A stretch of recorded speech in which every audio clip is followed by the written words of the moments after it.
नमस्कार, सुलगता सवाल देख रहे हैं और मैं हूं आपके साथ दिव्या सिंह। एक तरफ कोलकाता कांड को लेकर ममता बनर्जी की परेशानी खत्म होने का नाम नहीं ले रही। जूनियर डॉक्टरों का गुस्सा शांत नहीं हो रहा। सीबीआई की जांच और कोर्ट की फटकार से ममता बेचैन हो उठी है, तो दूसरी तरफ एक बार फिर से ममता बनर्जी को शर्मसार होना पड़ा है। पश्चिम बंगाल से एक ऐसी खबर फिर सामने आई है जिसने सबको हिला के रख दिया है और टीएमसी सरकार सवालों के घेरे में है। इतना ही नहीं, इस कांड के बाद तो आम जनता का गुस्सा भी फूट पड़ा है और हर तरफ से अब ममता बनर्जी को खरी खोटी सुनाई जा रही है।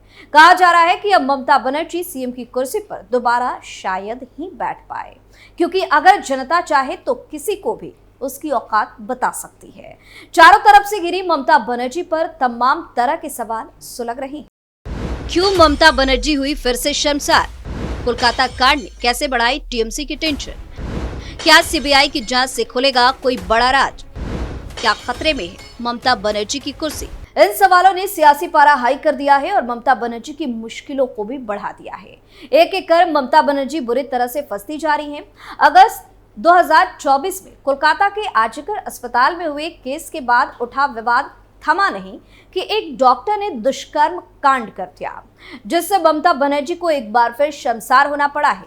खबर है कि डॉक्टर ने अपनी महिला मरीज को बेहोशी के इंजेक्शन लगाकर अपनी हवस का शिकार बनाया।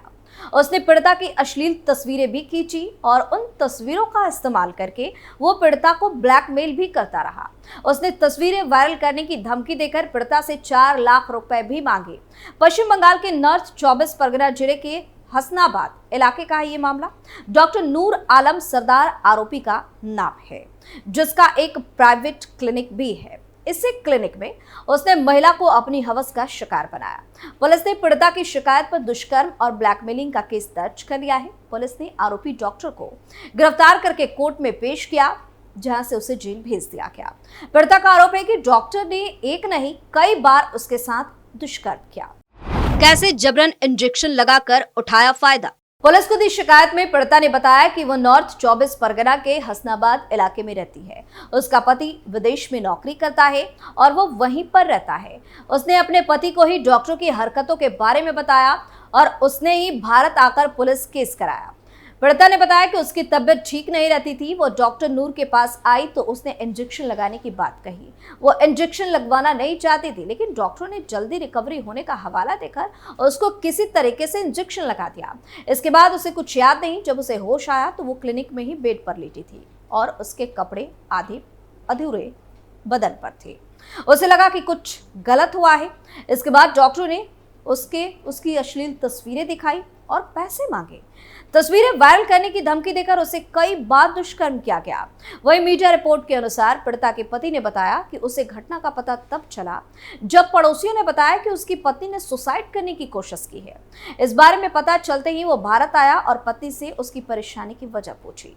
उसने पूरा मामला बताया और फिर उसे लेकर मेडिकल कराने गया।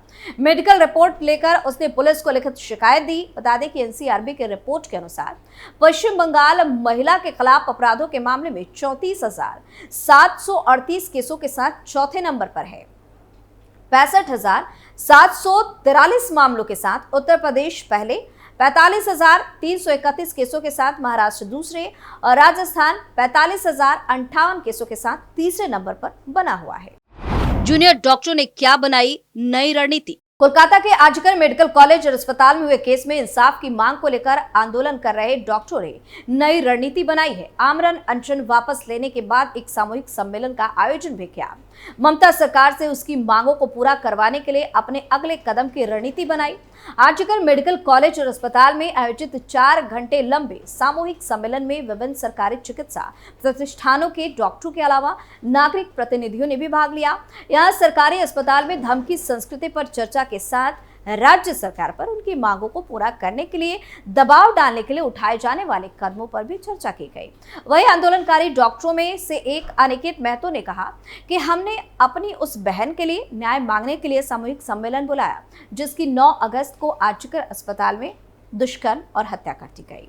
एक अन्य डॉक्टर देवाशीष हल्दर ने कहा, कुछ डॉक्टरों द्वारा शुरू किया गया विरोध अब एक बड़ा रूप ले चुका है। हम पूरे केस की सच्चाई जानते हैं। बता दें कि 21 अक्टूबर को आंदोलनकारी जूनियर डॉक्टरों ने मुख्यमंत्री ममता बनर्जी से मुलाकात के बाद अपना आमरण अनशन वापस ले लिया।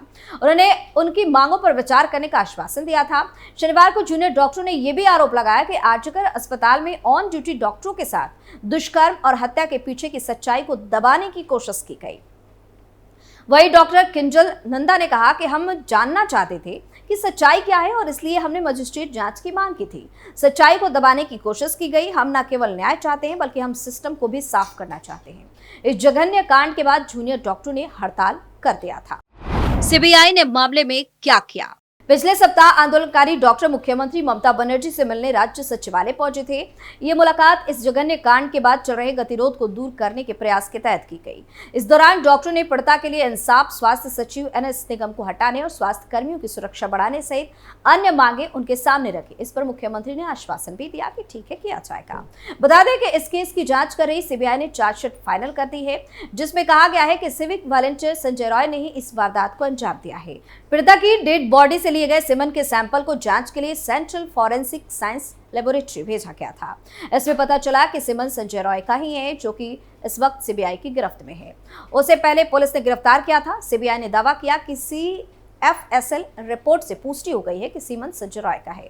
चार्जशीट के अनुसार कई भौतिक साक्ष्य, परिस्थिति जन्य साक्ष्य, फॉरेंसिक रिपोर्ट के आधार पर साबित होता है कि इस वारदात को संजय रॉय ने ही अंजाम दिया है। इस घटना के 24 घंटे के भीतर ही कोलकाता पुलिस ने उसे गिरफ्तार कर लिया था। चार्जशीट में कहा गया है कि क्राइम सीन से मिले बाल को जांच के लिए लैब भेजा गया, जो मुख्य आरोपी संजय रॉय से मैच कर रहा है।